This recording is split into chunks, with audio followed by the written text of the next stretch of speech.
खतरे के बीच परीक्षा का भी टेंशन बच्चों के लिए सिरदर्द बन गया है।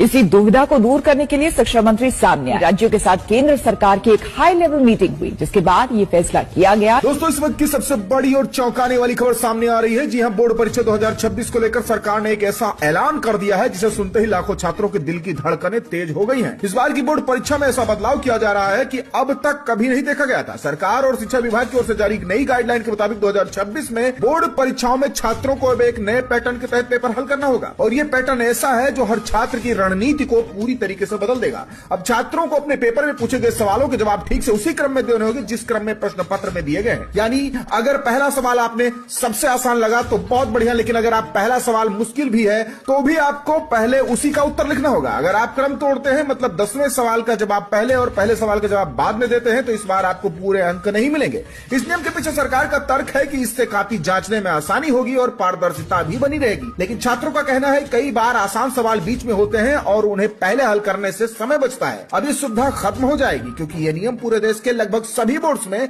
लागू होगा, चाहे आप CBSE, UP board, Bihar board, MP board या किसी अन्य राज्य बोर्ड से हो। इसका सीधा असर उन लाखों छात्रों पर पड़ेगा जो 2026 में 10वीं और 12वीं की बोर्ड परीक्षा देंगे। तो दोस्तों, जरा सोचिए, अब एग्जाम हॉल में बैठे हैं, सामने 3 घंटे का पेपर और पहला सवाल मुश्किल निकल गया। अब आपको उसे हल किए बिना आगे बढ़ने की इजाजत नहीं होगी। क्या यह कदम सही है? क्या इससे छात्रों पर दबाव बढ़ेगा या उनकी तैयारी और मजबूत होगी? हमें अपनी राय कमेंट सेक्शन में जरूर बताएं और बताइए कि आप किस राज्य से बोर्ड परीक्षा दे रहे हैं, ताकि जब भी आपके बोर्ड से जुड़ी कोई नई अपडेट आए तो हम सबसे पहले आप तक पहुंचा पाएं। धन्यवाद।